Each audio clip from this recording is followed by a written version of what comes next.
दोस्तों, एक बार फिर से आप सुनना शुरू कर चुके हैं जज्बातों का जहां विद जावेद अख्तर। और आज मैं आपके सामने एक बार फिर शर्लक होम्स को लेकर आया हूं, अपने एक बहुत ही दिलचस्प केस को सॉल्व करते हुए। मुझे उम्मीद है कि नए सुनने वाले चैनल को सब्सक्राइब कर ही लेंगे, और पुराने लोग वीडियो को लाइक और शेयर करना मत भूलिएगा। तो आइए कहानी शुरू करते हैं। The adventure of the yellow face.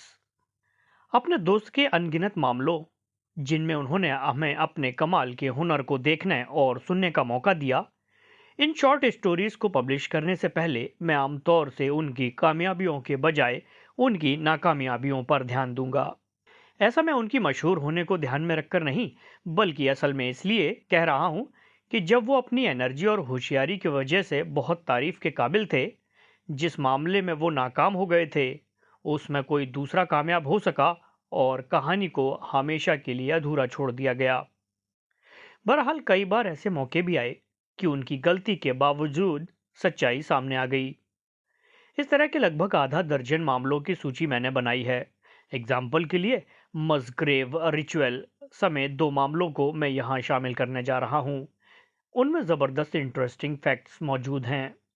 Sherlock Holmes एक ऐसे आदमी थे जो कभी कभार केवल अपनी ताकत को बनाए रखने के लिए प्रैक्टिस करते थे। कुछ लोगों में ज्यादा ताकत होती है, और अब तक मैंने जितने भी मुक्केबाज देखे हैं अपने वेट की कैटेगरी में बेशक सबसे अच्छे थे। इसके बावजूद वे बेकार की मेहनतों को एनर्जी की बर्बादी की तरह देखते थे, और किसी खास मकसद को पूरा करने को छोड़कर किसी दूसरे काम में कभी कभी ही मेहनत करते थे। जरूरत पड़ने पर वो हमेशा बिना थके और लगातार उसमें लगे रहते थे। कठिन हालातों में वो बिना रुके काम करने के आदी हो चुके थे, और यही उनकी खासियत तारीफ के काबिल थी। लेकिन जरूरत पड़ने पर वो बचा कुचा खाना खाकर भी अपना काम चला लेते थे, और और बेहद सादगी से रहते थे। कभी कभार कोकीन लेने को छोड़कर उनमें कोई दूसरी बुरी आदत नहीं थी। जब उनके सामने ऐसे मामले आते जिनमें सबूतों की कमी होती और कागजात सही ना होने की वजह से उनमें इंटरेस्ट की कमी आ जाती, तभी ऐसे मामलों में नाराजगी निकालने के लिए वो नशा किया करते थे। वसंत के शुरुआती दिनों में उन्होंने इतना ज्यादा आराम कर लिया था कि उनको मेरे साथ पार्क में सैर करने की ख्वाहिश हुई। उस वक्त वहां देवदार के पेड़ों में पहल पहल नन्ही कोपलें फूट रही थीं।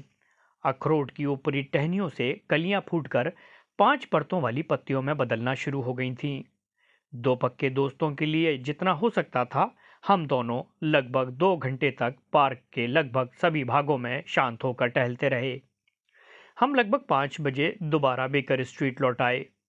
हमारे घरेलू नौकर ने दरवाजा खोलते हुए कहा, माफ कीजिएगा, कोई जनाब आपके बारे में पूछते हुए यहाँ आए थे। होम्स मेरी तरफ देखते हुए बोले, दोपहर बाद इतनी ज्यादा सैर? तो क्या वो सज्जन चले गए? हाँ सर। तुमने उन्हें अंदर आने के लिए नहीं कहा? हाँ सर, वो अंदर आए थे। उन्होंने कितनी देर तक इंतजार किया? आधा घंटा सर। वो सज्जन बहुत परेशान लग रहे थे जनाब। वो जितनी देर यहाँ रहे, कभी टहलते तो कभी दीवार पर मुक्का मारते रहे। मैंने दरवाजे के पास बैठकर उन्हें सुना था सर। आखिर में वो गलियारे में से निकलकर बोले कि क्या ये आदमी कभी वापस ना आने के लिए जाता है। उन्होंने जाते वक्त ठीक ऐसा ही कहा था सर। मैंने उनसे कहा था कि आप थोड़ी देर और इंतजार कर लीजिए। मेरी इस रिक्वेस्ट पर उन्होंने कहा कि यहाँ मेरा दम घुट रहा है, मैं खुली हवा में इंतजार कर लूंगा, मैं थोड़ी देर में वापस आ जाऊंगा। इतना कहते हुए वो बाहर निकल गए, और मेरी बार बार मिन्नत करने पर भी वो नहीं रुके। ठीक है, ठीक है, तुमने अपनी पूरी कोशिश की, कहते हुए होम्स मेरे साथ अपने कमरे में आ गए। फिर कहा, यह तो बहुत बुरी बात है वॉटसन। आजकल मुझे किसी केस की सख्त जरूरत थी, और उस आदमी की बेचैनी को देखते हुए लगता है कि मानो उसकी प्रॉब्लम बड़ी पेचीदा हो। हेलो, ये तुम्हारी पाइप नहीं है? जरूर ही आने वाला अपनी पाइप यहाँ भूल गया है। कितनी अच्छी और कटीली लंबी मुठिया वाली पाइप है। तंबाकूबाज इसे एम्बर कहते हैं। मुझे हैरानी है कि लंदन में इतनी असली एम्बर है। कुछ लोग सोचते हैं कि अच्छी एम्बर की पहचान इसकी मक्खी है। जरूर ही वो बहुत परेशान होगा, तभी तो वो अपना कीमती पाइप यहाँ भूल गया। आप कैसे कह सकते हैं कि ये पाइप कीमती है? मैंने पूछा। अच्छी बात है, मैं इस पाइप की असली कीमत बताता हूँ। ये 7 शिलिंग और 6 पेंस की है। अब तुम देखो कि इसे 2 बार मोड़ा गया है, एक बार तने में और एक बार मुठिया में। इन दोनों मोड़ों पर चांदी के छल्ले लगे हुए हैं, जिससे पाइप की असली कीमत बढ़ गई। वो आदमी इस पाइप को ज्यादा कीमती समझता होगा, तभी तो उसने नई खरीदने की बजाय इसमें पैबंद लगवाने को अहमियत दी, जबकि मरम्मत में खर्च किए गए पैसों से नई पाइप खरीदी जा सकती थी। और कोई बात? मैंने पूछा, क्योंकि होम्स पाइप को अपने हाथ में बार बार उलट पुलट कर अपने खास अंदाज में संजीता होकर देख रहे थे। होम्स ने पाइप को हाथ में लेकर अपनी लंबी और पतली तर्जनी उंगली से ठोका, जैसे कोई प्रोफेसर हड्डी पर लेक्चर देते हुए ठोकता है। कई बार चिलम भी खास तौर पर इंटरेस्टिंग होती है, वो बोले। शायद घड़ियों और जूतों के फीतों से ज्यादा खासियत और किसी चीज में नहीं होती। इससे जो इशारे मिल रहे हैं वो ना तो बहुत खास हैं और ना ही इम्पोर्टेंट। इस पाइप का मालिक जरूर ही एक तगड़ा, उल्टे हाथ, अच्छे दांतों वाला और लापरवाह किस्म का आदमी है, जिसे बचत करने की आदत नहीं है। मेरे दोस्त ने ये जानकारी बड़े अनमने ढंग से दी थी, लेकिन मैंने देखा कि जैसे वो मेरी तरफ नजर घुमाकर ये देखने की कोशिश कर रहे हों कि उनका तर्क मेरी समझ में आया कि नहीं। आप सोचते हैं कि 7 शिलिंग का पाइप पीने वाला आदमी जरूर ही किसी खाते पीते घर का होगा? मैंने कहा। यह 8 पेंस प्रति औंस का महंगा ग्रासवेनियाई तंबाकू है। होम्स ने अपनी हथेली पर थोड़ा सा तंबाकू झाड़ते हुए कहा। चूंकि वो इससे आधी कीमत में बढ़िया स्मोकिंग कर सकता है, इसलिए यह साबित होता है कि वो किफायत पसंद आदमी नहीं है। और कोई बात? उसे अपनी पाइप लैंपों और गैस के चूल्हे पर जलाने की आदत है। तुम खुद देख सकते हो कि पाइप नीचे की तरफ एक किनारे झुलसी हुई है। असल में चिलम को माचिस से जलाने पर उसकी ऐसी हालत नहीं हो सकती थी। कोई आदमी माचिस जलाकर अपनी पाइप के किनारे क्यों ले जाएगा? लेकिन अगर आप उसे लैंप से जलाएंगे तो पाइप झुलसे बिना नहीं रहेगी। पाइप दाहिनी ओर से झुलसी हुई है। इससे मालूम होता है कि इसे जलाने वाला आदमी उल्टे हाथ का इस्तेमाल करता है। तुम अपनी पाइप को अपने दाहिने हाथ में पकड़कर लैंप के आगे ले जाओ और इसका असर देखो। यकीनन ही पाइप का सिरा बाईं तरफ से झुलसेगा। और इस बात पर ध्यान दो कि उसने पाइप की मुठिया को चबाया हुआ है। इससे पता चलता है कि चबाने वाला आदमी मजबूत कद काठी वाला होगा, जिसके दांत बहुत मजबूत हैं। लेकिन अगर मैं धोखा नहीं खा रहा हूं तो उसकी आवाज मैंने सीढ़ियों पर सुनी है। अब चलो पाइप की चर्चा छोड़कर उसके केस का गौर करते हैं। तभी हमारा दरवाजा खुला और एक लंबा नौजवान कमरे में दाखिल हुआ। वो एक गहरी स्लेटी रंग का सूट पहने हुए था। मैं उसे लगभग 30 साल का समझता हूँ, हालांकि वो इससे ज्यादा उम्र का लगता है। मुझे माफ कीजिएगा, उसने झिझकते हुए कहा। मैं मानता हूं कि मुझे नॉक करके आना चाहिए था। हाँ, सचमुच आपको दरवाजे पर दस्तक देकर अंदर आना चाहिए था। दरअसल मैं थोड़ा परेशान हूँ, इसलिए इस भूल की वजह मेरी दिमागी हालत को मानना चाहिए। उसने अपना हाथ माथे पर रखा और निढाल सा कुर्सी पर आराम से बैठने की बजाय उस पर गिर पड़ा। मैं देख सकता हूँ कि आप पिछले 2 दिनों से रात में अच्छी तरह सोए नहीं हैं, होम्स ने अपनी सरल और मीठी भाषा में कहा। मांसपेशियों पर अच्छी नींद न लेने का असर काम करने से ज़्यादा पड़ता है, और उससे भी ज़्यादा असर आपकी खुशियों पर पड़ता है। क्या मैं पूछ सकता हूँ कि मैं आपकी किस तरह से मदद कर सकता हूँ? मुझे आपकी सलाह चाहिए जनाब। मुझे कुछ समझ में नहीं आ रहा है कि मैं क्या करूँ। लगता है कि मेरी ज़िंदगी के टुकड़े हो गए हैं। आपकी मर्ज़ी मुझे जासूसी सलाहकार के तौर पर अपॉइंट करने की है? केवल इतना ही नहीं, मैं आपकी राय दुनिया के एक इंसाफ पसंद आदमी के तौर पर लेना चाहता हूँ।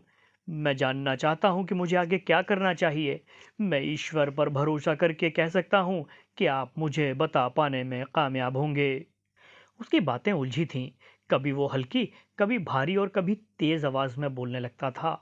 उसके हाव भाव से लगता था कि वो अपनी बात सही तरह से बता पाने में उसे दिक्कत हो रही है, क्योंकि उसकी भाषा पर उसके ख्यालों के बजाय उसकी भावनाएं हावी हो जाती थीं। ये बहुत पेचीदा मामला है, उसने कहा। कोई भी आदमी किसी अनजान आदमी के सामने अपने घरेलू मामलों के बारे में बात नहीं करता।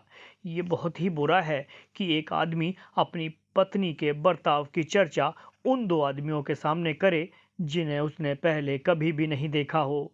मेरे लिए तो ये कर पाना बहुत कठिन है, लेकिन मेरी बर्दाश्त करने की ताकत अब जवाब दे रही है, इसलिए मुझे सलाह ज़रूर चाहिए। My dear mister Grant Munro, Holmes ने अपनी बात शुरू की। इतना सुनते ही कि हमारा मेहमान कुर्सी से उछल पड़ा। क्या? वो बोला। आप मेरा नाम जानते हैं? तो क्या आप अपनी पहचान छुपाना चाहते हैं? होम्स ने मुस्कुराते हुए कहा। आपको मेरी सलाह है कि आप अपने हेड के अस्तर में अपना नाम लिखना बंद कर दें, वरना आप जिस आदमी से बात कर रहे हैं उसे अपनी बात ठीक से नहीं बता पाएंगे। मैं आपसे ये कहना चाहता हूँ कि मैंने और मेरे दोस्त ने इस कमरे में बहुत सी राज की बातें सुनी हैं और हमने उन सभी क्लाइंट्स की परेशानियों को ख़त्म करने की कोशिश की है। मेरा भरोसा है कि हम आपके लिए काफ़ी कुछ कर सकते हैं। चूंकि वक्त बहुत कीमती है, इसलिए आपसे मेरी गुजारिश है कि आप बिना देर किए मुझे अपने मामले के सारे फैक्ट्स से रूबरू कराएं। अपनी बात बताने में उसे काफ़ी संकोच हो रहा था, इसलिए हमारे मेहमान ने दोबारा अपना माथा पकड़ लिया। उसके बात करने के लहजे से लग रहा था कि वो थोड़ा घमंडी, संकोची और कम ही बोलने वाला आदमी था। और सबसे बड़ी बात यह थी कि वो अपने जख्मों को कुरेदने की बजाय छिपाने की कोशिश कर रहा था। तभी अचानक उसने अपनी सारी झिझक खत्म करके अपनी बात शुरू की। उसने कहा, मेरे मामले के फैक्ट कुछ इस तरह से हैं मिस्टर होम्स। 3 साल से मैं शादीशुदा हूँ। इन 3 सालों के दौरान मैं और मेरी पत्नी बड़े प्यार और खुशी के साथ अपनी जिंदगी बिता रहे थे। हम दोनों के बीच कभी किसी बात को लेकर कोई दिक्कत या कहासुनी नहीं हुई। हमारे कहने और करने में कोई फर्क नहीं था। लेकिन अब पिछले सोमवार से हमारे बीच अचानक एक दीवार खड़ी हो गई है और अब मुझे लगता है कि उसके ख्यालों और जिंदगी में कोई दूसरा भी है, जिसके बारे में मुझे कोई खास जानकारी नहीं है। मैं केवल इतना कह सकता हूँ कि वो कोई औरत है जिसके साथ गली में मेरी मुलाकात हुई थी। हम दोनों एक दूसरे के लिए अजनबी हैं। फिर उसने मेरे साथ ऐसा बर्ताव क्यों किया, यही जानने के लिए मैं आपके पास आया हूँ। अब आगे बढ़ने से पहले मैं आपको ये बताना चाहता हूँ मिस्टर होम्स कि एफी मुझसे बहुत प्यार करती है। इस बात में कहीं कोई शक नहीं।